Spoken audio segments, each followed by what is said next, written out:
on FM as they dive into the headlines with in-depth analysis and feedback from you on different stories from the national dailies. Start your day by gaining fresh perspectives, uncovering the story behind the story, and join the conversation. Because your voice matters. From the dailies, the conversation never stops. Stay ahead of the curve and get updates on the latest trends in politics, government,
beautiful morning to our esteemed listener out there. It's from the Dailies on Solutions and 93.9 FM, the program where we get to take you through the trending stories in today's national dailies. And as usual, I have a comrade AYODEJI AJISOPE joining me virtually this morning. A beautiful morning to you, comrade AYODEJI AJISOPE. A beautiful Tuesday morning to you, my dear comrade brother. All right, I'm Adedamola LAFFY, and I am set to take you through about 4 papers this morning, starting with the Vanguard newspaper, then the Guardian, the Punch, and the Nigerian Tribune.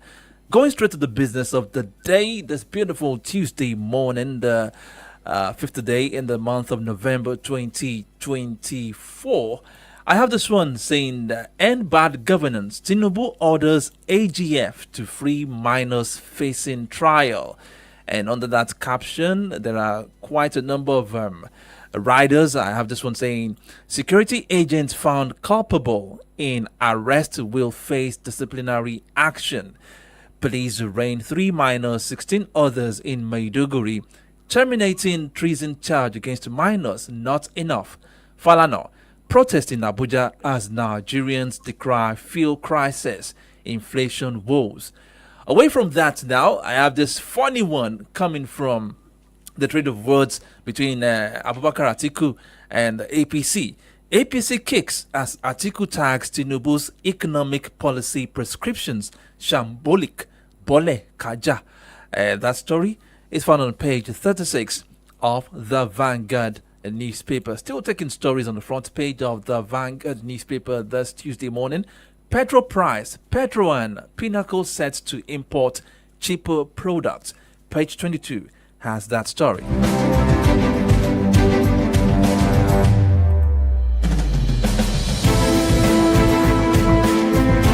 Now taking a look at the Guardian newspaper, there is so much anxiety globally now as regards the presidential election, which is coming to a close in the United States of America between the 2 great candidates, talking about Kamala Harris and Donald Trump. And as put by the Guardian newspaper this morning, it says world leaders, nations anxious as U.S. decides Harris-Trump's fate.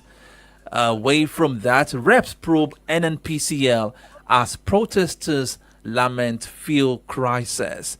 And end bad governance, legal news tightens on Borno miners despite Tinubu's reprieve. And another one, EFCC detains Delta ex-governor Okowa for alleged 1.3 trillion naira fraud. Comrade, are you there? Very much so. Okay. It was in the news yesterday that Patrick Okowa, the immediate past governor of Delta State, was picked up by the officials of the EFCC over alleged 1.3 trillion naira fraud. It is not unexpected. You will know by derivation. Actually, that story didn't come to me as a surprise, because over the weekend I read it somewhere that there is a kind of a fight, a mild fight between Patrick Okowa and the governor in place now in Delta State. So I knew that something was brewing. That was not the candidate of Okowa. Yes. You know, the Lord of Delta is the former governor who was jailed in England. So this was not the man that was supported by Okowa. And apart from that, the fact on the ground is that Delta is probably the biggest beneficiary of oil as an oil-producing state. Yeah. And people are saying that there isn't much to show for it on ground. So that is just it. Okay. And that's huge, 1.3 trillion. Trillion We're naira. talking about Bello, 110 billion. We're talking about 1.3 trillion naira. That is huge. That's monstrous. That is monstrous. Okay, let's go straight now to the analysis. Yesterday we spoke extensively on the incarceration of the minors on this program. And so good, the president seemed to have heard the calls of Nigerians, because many Nigerians called and spoke against that particular action. And I think Nigerians can now say, truly, we have a listening president, because in the later part of the day yesterday, the Minister of Information, that is Alhaji Muhammad Idris, addressed the press on the issue. Let's take a listen now to what the Minister of Information, Muhammad Idris, said. The president has directed that these children, these minors, be released immediately. This is, of course, without prejudice to whatever legal processes there are. Of course, if you look at this issue, there is the legal side of it, but there is also the human angle, the humanitarian side of it. Mr. President has directed that whatever the circumstances are, let the minors be released. They can, of course, continue whatever process there are, if indeed there are, as stipulated by our laws. But the minors, the president has directed that all of them be released. To recap, the Ministry of Humanitarian Affairs has been directed by the president to ensure that they have safe return and reunion to their family members. And like I said earlier, if there are any infractions being committed by any law enforcement officer or any official of government, a disciplinary action will be taken against such person. All right, comrade, that was the voice of the Minister of Information, Alhaji Muhammad Idris, yesterday making that pronouncement. What do you make from the action of President Bola Tinubu as regards the incarcerated minors? Well, you will recall that as soon as they were arraigned and the shouts and cries were out there, we heard the Honorable Minister of Justice and Attorney General, Lateef Fagbemi, stepped in immediately. You know, the man, here could go from Kwara, but he practiced in Oyo State, and he has his antecedents. A quiet man, effective, and yes, radical in his own quiet way. So he stepped in, and this is apparently the result of his action. You know, okay. He must have reviewed the files and done the needful, informing the president of the need to act quickly. Okay. You understand? Don't forget that the numbers to be released were specified apparently they must have done a rundown, of the profile of those who are under arrest. And they must have categorized them. So, by the estimation of the Attorney General, apparently under the law of the land, and of course on grounds of Child Rights Act and any other relevant and applicable laws, and probably compassion, and of course they will still have to go through the fundamental processes. They're in custody, and they have to file papers for their release and all of that. It's not as if that pronouncement is made and then, well, I do not want to call it a listening president. I mean, that is making him, a populist, position. I mean, and for him to gain some political mileage, I don't think that is the important thing. The important thing is that, he has an Attorney General that is doing his work in this regard, and he acted swiftly, and I don't think the president had any option than to listen to the Attorney General. And there's also the end of the people who are culpable. Yes. Security people who are culpable in the arrest. In the first instance. You understand? Policemen are taught in training, they are taught about law extensively and the application of it. And they are usually generally updated in the evolution of, laws of the land. So,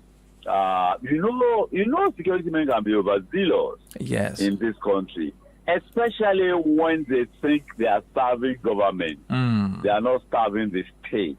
And you saw the prosecutor, or was it the prosecutor? Or the prosecutor. The prosecutor. The government. And he was saying these guys are married, they are university graduates, and that some of them came to visit their parents who were brought to the court. Consternation of even his own team, and the Yoruba say "Arojuni." Those children, a good number of those guys were actually maybe they have 12, 13, 14-year-olds. And like I said yesterday, you won't find people like that joining demonstrations even in the middle belt.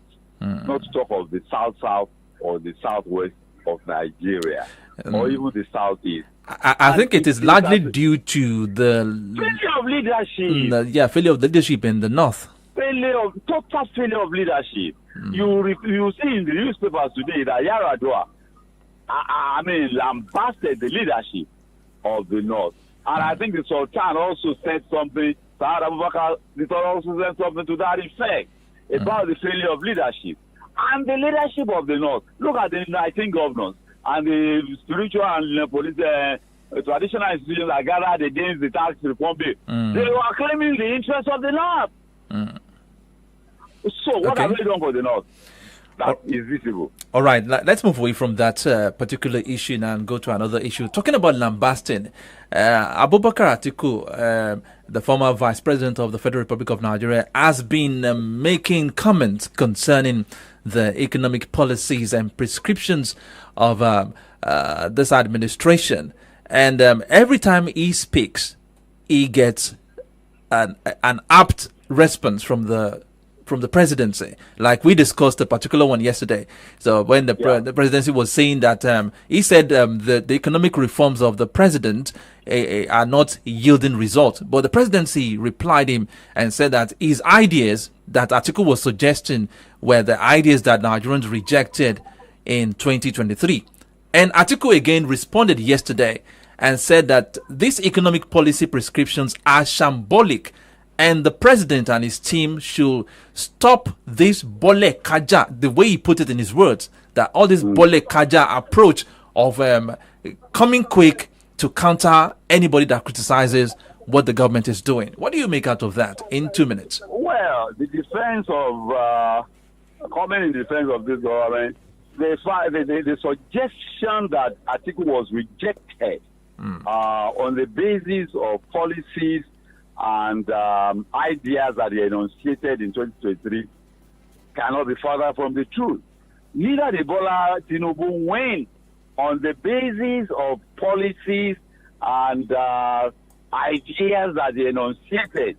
Those are dubious claims. We all know that Tinubu won and Atiku lost on the basis of ethnicity or religion and a Milocron, a combination of all those factors. A Milocron, ethnicity, religion, and other cleavages and fault lines. Which are the factors that most Nigerians look at whenever we are the factors that determine the winner of 2023 election. We all saw it, how it panned out, how it started, and how it ended.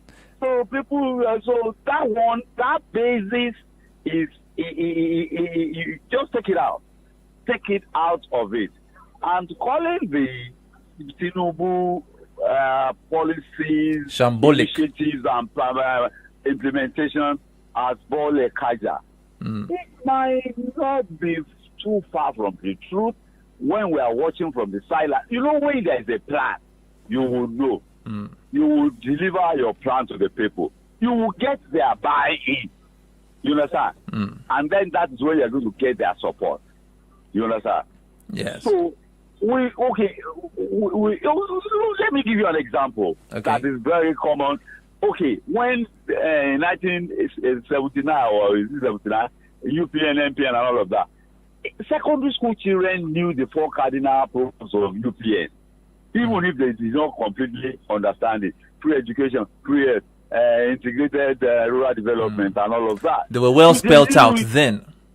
They were well spelled out. What we are going to do, and this is what we are going. So those are the people you can hold to account based on what they promised. Okay, what did Tinubu promise? What did Atiku promise? What did Obi promise? If they did not promise specifics, so how are you going to do we blame our politicians for not making promises? Because we as Nigerians hardly look at the promises. We only look at where is he from, what ethnic group does he belong to, what religion. America goes to the polls today. Everybody knows why he's voting for who. The 2 major candidates. Everybody voting have their reason. Based on the policies these people have highlighted. This is what I'm going to do. And the one will vote on the basis of what this person has done before. I will vote for him, or I cannot vote for him. So, you understand? Those are clear, and it has to do with the people voting and their interest. And sometimes the interest of the nation, and sometimes the interest of a particular place where they come from, for economic reasons, not for sentimental. He's from the South, Miloko, and he's a Christian or a Muslim. You understand? So that is why, if it is described as Bole Kaja, from the perspective of we don't know what they are doing. We don't know what they are doing now. Who understands what they are doing? But only them do. That's not nice. That's not nice. They need our buy-in. That means they don't need us. If they needed us, our buy-in and our support, you understand, and understanding. Okay. But for just say persevere. What will the perseverance lead us? And what will be the profit? You understand? We should be able to measure, say no or yes, on the basis of, okay, we understand.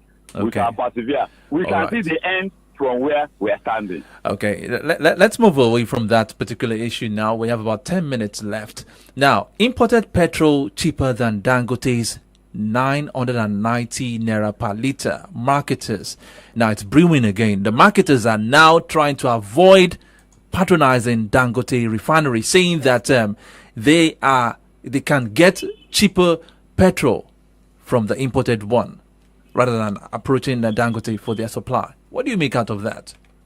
My dear brother, who is fooling who?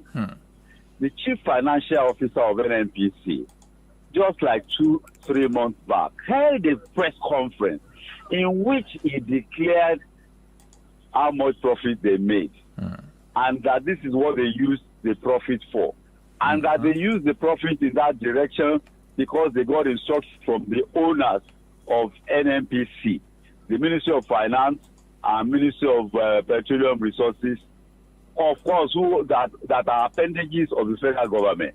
They said the federal government said subsidize the cost of petrol with the profit.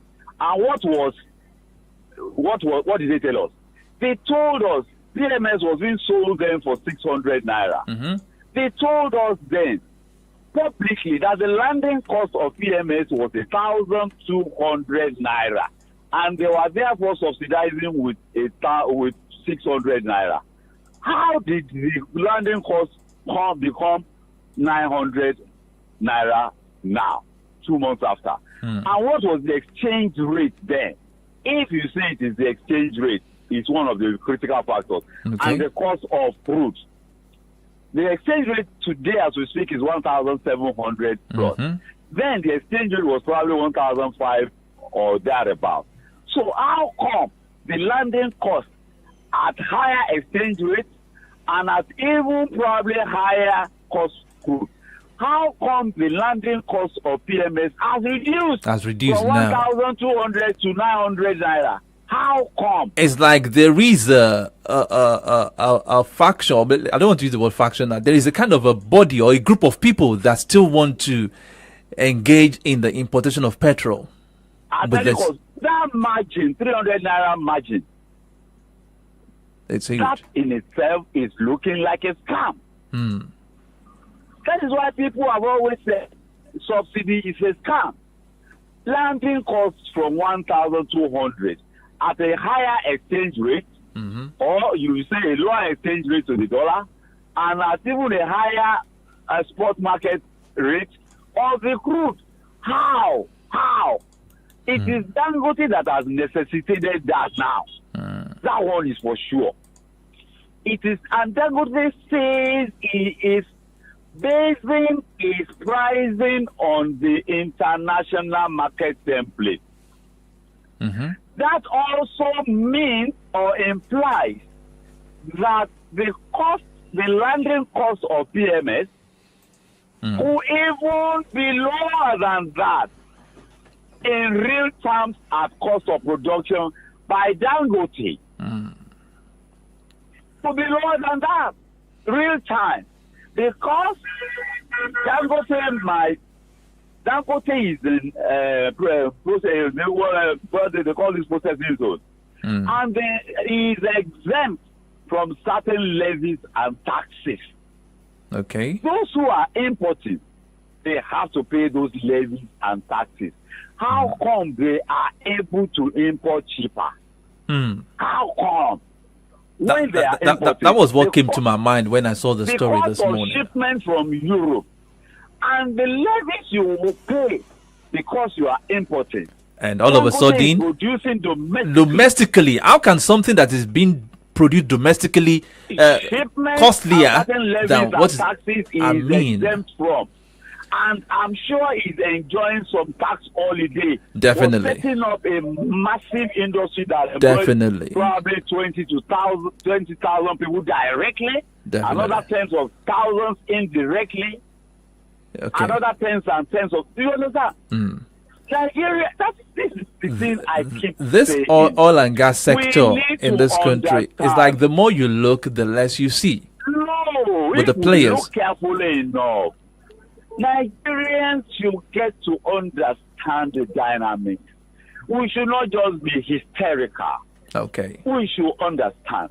That is why I'm saying, let us organize ourselves. Let us organize. All these lamentations is not going to take us nowhere. All right. Comrade, as we wrap up, we have about 3-4 minutes left now. Now, on the front page of the Guardian newspaper, world leaders, nations anxious as U.S. decides Harris-Trump's fate. Now, we all know that today, November 5, is the final day of voting the presidential election in the United States. Now, what makes that position, talking about the presidency of the American government, be so powerful that whoever becomes the winner has a long way or a strong impact globally?